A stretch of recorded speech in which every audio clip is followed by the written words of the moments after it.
ASMR video.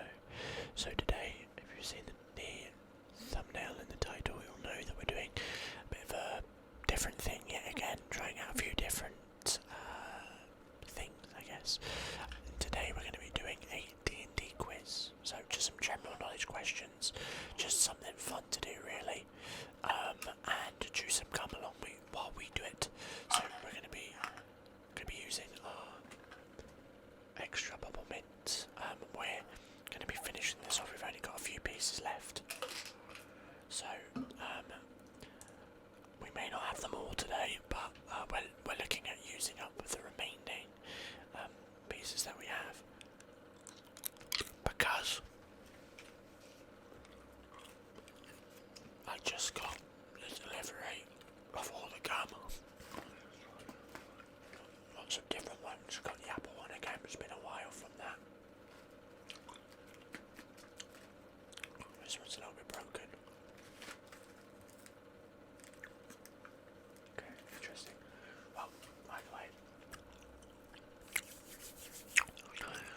yeah, we're going to be doing some D&D quiz. We've got a little bit of ambient sound in the back, so let's switch this over and get ready. So here we go. We're going to be doing a D&D quiz today. As you can see, got some 3rd edition books here, but yeah, I don't know if this is like going to be like specifically about any edition. I just thought I'd pick the first one. So we're just going to start the quiz, which just takes us here. So the very first question, as we jump straight in: what is another name for dark elves? Svirfneblin, sub-elves and drow.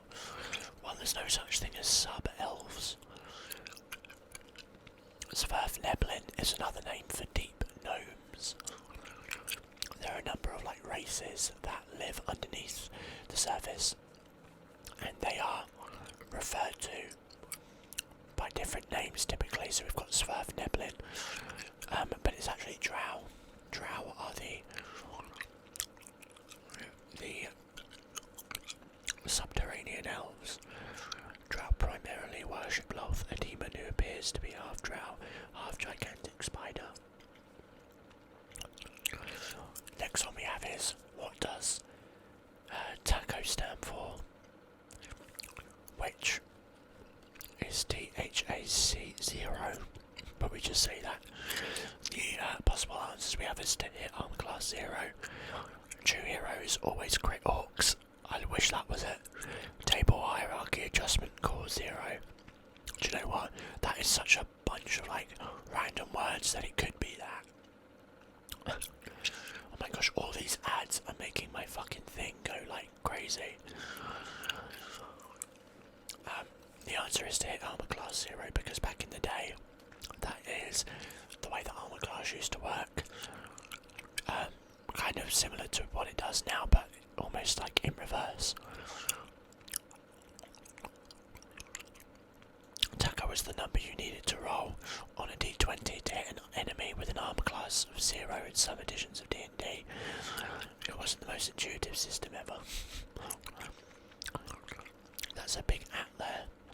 Alright, we've got some random videos coming up. I'm trying to scroll past, hopefully there's not going to be anything inappropriate on here. I'll have to keep my eye out. As you can probably see, the second question here, but the next question is: the campaign setting for the Forgotten Realms depicts adventures occurring mainly on which fictional continent? Faerun, Glorantha, Europe. I was meant to say Europe. The answer is Faerun. There are other continents in the realms, but the primary focus is on Faerun, specifically the Sword Coast as well. So let's move on down. The two people credited with creating Dungeons and Dragons are Dave Arnson and Gary Gygax. Michael Moorcock, Johann Christian Ludwig Helwig. That is a name. It is Gary Gygax. Arnson and Gygax developed the original D&D rules in the early 1970s after playing in miniature war games set in medieval times. Yes, D&D originated as war games. I apologise. My camera is getting very laggy. It's because I've got about 1 million ants on the sides that are taking up everything, and it's very, very annoying. Let's get rid of some of these. Hopefully this will help. Probably not. Yeah, not for very long because they just reloaded. Alright, fantastic. In most editions of D&D, the Barbarian class has a unique ability that lets them inflict extra damage. What is that ability called? Fury, Intimidation, or Rage? The answer is Rage. A Barbarian can rage a limited times per day. The trade-off for the extra damage is reduced armor class. Well, this might be 3rd edition rules, I actually don't know. That's not the case in 5e. There is no downside to raging. Well, there is, but like it's insignificant. Like I think you can't concentrate on spells or stuff. Anyway, what is the name of the massive dungeon complex that exists beneath the city of Waterdeep? Elderdeep, Undermountain, Marteldelve. The answer is Undermountain. Undermountain is a legendary dungeon partly created by the mad wizard Aluster. Yeah, there is a 5th edition module called Dungeon of the Mad Mage, which is players descending down to level 20, well, level 20 on their characters, descending down to the bottom of the dungeon. What was unique about the AD&D 2nd edition Monstrous Compendium? All of the monster images were photos of painted miniatures. It was only released digitally as a CD-ROM. The books were 3 ring binders that allow players to add additional monster pages as they were released. I don't know this one actually, I'm not very familiar with the history beyond that point. Like in terms of like, I guess the actual selling of stuff. So I'm going to guess it's the 3rd option. What a guess. Instead of a hardbound cover books, the 2nd edition Monstrous Compendium was an expandable binder system. You know, I think I have seen that, so that's actually kind of cool, to be honest. The 5 main classes, not counting subclasses in 1st edition Advanced Dungeons and Dragons, were Cleric, Fighter, Magic User, Thief, and I think it is Elf. Now, I know this sounds silly, but back in the day, there were, it could just be Barbarian, to be honest here, but this is interesting. AD&D, to my recollection with AD&D, it was priest, not cleric. So I don't know, maybe I'm getting confused here. However, back in the day, only humans had classes. When you picked a class, you were playing a human. Otherwise, the other classes were elf and dwarf. So I'm going to take a risk here and say elf, because that's what I'm thinking. No, monk. Okay, fair enough. 1st edition monks were masters of unarmed combat and gained a grab bag of abilities like immune to disease, faking death, and speaking with plants. My familiarity with 1st edition AD&D is not very wide, but I'm pretty sure it was the class was priest, not cleric, but I could be wrong there. The measure of a character's current health in D&D is called what? Vitality, hit points, or armor class. These two are kind of the same word, but armor class is something different, but it is hit points. If your hit points reach 0, you're in serious trouble, though not necessarily dead. The next question. There are 2 main types of dragons, metallic and chromatic, apparent and abyssal. The answer here is chromatic. While metallic dragons generally have good alignments, the chromatics are all evil. Again, I guess you could change that as a GM, but yeah.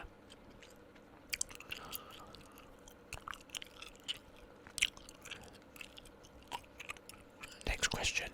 What 9th level spell, which has appeared in every edition of D&D, allows magic users to pretty much do anything? Deify, I feel that's meant to be deify. Wish, Ascension. It is indeed Wish. Casting Wish can usually get you what you want, but sometimes it will cost you. The Wish spell can be used to, without really any issue, to cast any other spell from any other list. It basically allows you to cast anything. But there is a secondary version, or a secondary effect, where you can, like, ask it to do anything. Like, I wish for all the money in the world, but that will require, like, communication with your GM, and the actual book itself doesn't really give you much assistance on defining that. Next question.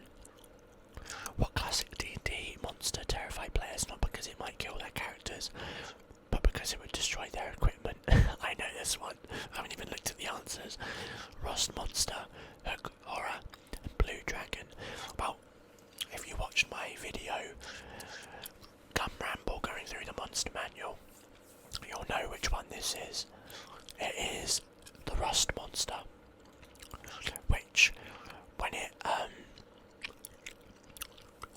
attacks, it can when it hits an enemy, it reduces their armor class. It reduces their armor bonus, and when someone attacks them, it can reduce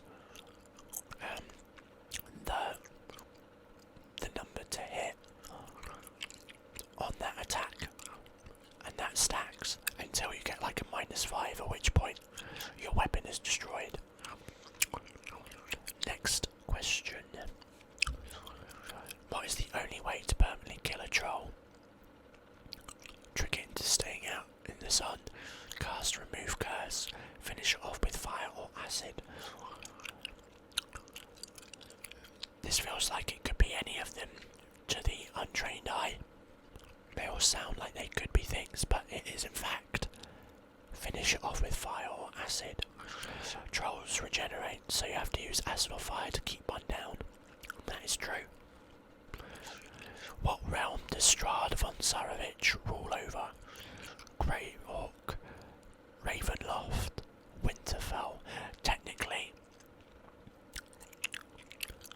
this answer is wrong. It's none of these. Winterfell is a city in Game of Thrones. Grey Orc is another campaign setting. The answer is going to be Ravenloft. However, that is not correct. Ravenloft is a collection of domains. Strahd rules one of them, which is Barovia. So that answer is actually wrong. But Ravenloft is close enough. What is a gazebo? Well, it's something you put outside to keep the rain off of your furniture. I mean, oh my god, that is actually an answer here. I have to click it. I can't believe that's the answer. That is such a cheeky trick question. Yeah. A gazebo is a nice place to have a picnic. A dire gazebo, on the other hand, that is quite funny. That was a funny question. I like that. What company published D&D from the game's creation until it was purchased by Wizards of the Coast in 1997? TSR, Games Workshop, or Penguin? I think the answer will be TSR. I know that's affiliated, but yeah. Tactical Studies Rules, TSR. And then it was purchased by Wizards of the Coast, who also do Magic the Gathering. Next question. STRDEXINTWISCHA. What what's missing. So these are referring to the stats. They're the shorthand: strength, dexterity, intelligence, wisdom, charisma, but we don't have constitution. Next question. A wizard is basically useless without a spellbook, a pointy hat, an entourage. Honestly, I would argue any of these answers are kind of accurate. An entourage, definitely, because wizards going to be going down very quickly on their own, but the answer is probably going to be a spellbook. Yeah, without a spellbook, a wizard can't memorise spells to cast, and they're not good at much else. That is true, to a degree, at least in 5th edition. If you lose your spellbook or something happens, you can still cast the spells that you prepared that day, because they're still prepared. Like, they don't reset, you just re-prepare spells. At least that's how I've always interpreted it. Next question. The heaviest, most protective type of armour in D&D is scale, ironwood, full plate. I think this is kind of self-explanatory. It's going to be full plate. Fighters and paladins look forward to the day they find or can afford to buy their first set of full plate. Very true. It has an AC base of 18, which is very high. What is another name for a mind flayer? Illithid, Kuatoa, Malacanthet. The answer is Illithid. That is their kind of like, I guess, scientific name, like the actual name of their species. Mind flayer is kind of like a term used by others for them. There is a plane going by, so this happened earlier on. So I was doing a video, I did 2 videos, both times planes came, right? I haven't made a video for about 2 hours. I thought I'd do another one before going for lunch. And now it's back again. Isn't it crazy? Yeah, I swear to God, they're actually listening in to when I do videos, so they can like audio bomb them or something. How do clerics get their spells? By doing elaborate ritual dances. Clerics can only read spells from scrolls. By praying to a deity of some kind. I think it's kind of obvious, this one. It's by praying to a deity. They get their magic from divine beings. What wizard is known for creating a variety of spells involving illusionary hands and fists? Alastair, Bigby, or Mornigan? Get some clicking sound. The answer will be Bigby. Bigby's hand is the spell that most are familiar with. What was the name of the miniature war game that D&D grew out of? Greyhawk, Chainmail, Axis and Allies. Well, Axis and Allies is a World War game. Chainmail sounds like it could be. Greyhawk, if it is, does that mean the setting is named after? I'm going to go with Chainmail. The later editions of Chainmail added rules for fantasy themes, which eventually evolved into Dungeons and Dragons. That's fun. Which of these seemingly unpronounceable names is an actual D&D demon lord? Aglaklatro, Nushbrakr, Zugutmoy. I think it's this last one, and I think it might be. Actually, I don't know which one it is. Rotten fungus. Okay, I was thinking of the ooze one, but I think that one, that demon lord, is like affiliated with the ooze one. Like they vibe. Which D&D module introduced science fiction elements to the game? Expedition to Barrier Peaks, the Temple of Elemental Evil, In Search of the Unknown. I'm going to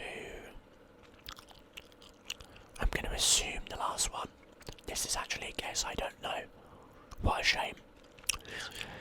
In Expedition to Barrier Peaks, the players explore a crashed spaceship populated by robots. I'm unfamiliar with that module. What alignment is a character who doesn't care for rules or regulations but tries to help others by doing the right thing? Lawful, neutral,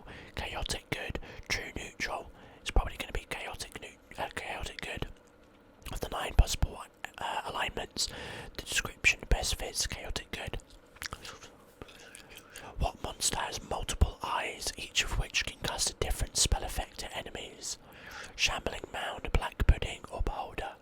Well, a shambling mound is a mass of plant. A black pudding is very similar to that, but it's a black, like ooze creature, which lives only with the beholder. Beholders have one large eye and several smaller eyes, each on an eye stalk, and they can cast like specific special abilities out of them. Next question. What is the name of the five-headed dragon who is also a demon? That is a frequent D&D arch-villain. Jomunganda, the Iron Duke, or Tiamat. It is Tiamat. Turning Tiamat into a giant evil dragon is an odd interpretation of an ancient Mesopotamian sea goddess, which is where the name comes from. I mean, many of the D&D creatures and names come from folklore. A monster hits you with a magical attack. To avoid some effect, you might have to make a knowledge monsters check. Counterspell, saving throw. The answer here is a saving throw to a counterspell. You could argue. You could say here, though, you'd probably say you might cast counterspell, but it'll be make a saving throw. The detailed saving throws of early editions have been pared down to simple ability score rolls these days. So they used to have like other ones like fortitude and willpower and stuff, but it's just like abilities now. What is the most basic method for generating a D&D character's ability score? Divide 90 points among the 9. Divide 90 points among the 6 ability scores however you want. Absolutely not, that would be stupid. Roll a d20 and subtract 2. Roll 3d6 and add them together. Well, see, this is the issue with this question, right? Because technically the most basic method, like the easiest and simplest, would be roll a d20 and subtract 2. That would literally be the most simple one. And you could argue the most basic, but the most like basic in terms of like what is used would be 3d6 and add them together. I swear to God, if it's that one, I won't count it. Yeah. Yeah, that's what I thought. The basic character creation abilities roll is 3d6. There are a lot of variations. If you want more powerful characters.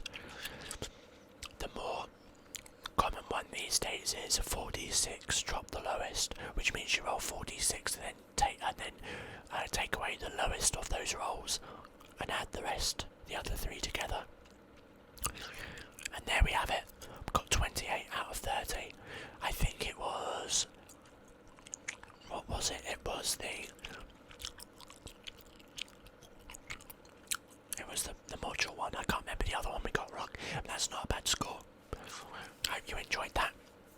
That's going to round off our little video here. Thought it'd be a fun little quiz video to do. So if you enjoyed this and want to see more quizzes, whether they be D&D or some other things, let me know. I enjoy doing them, it's fun. Let me know.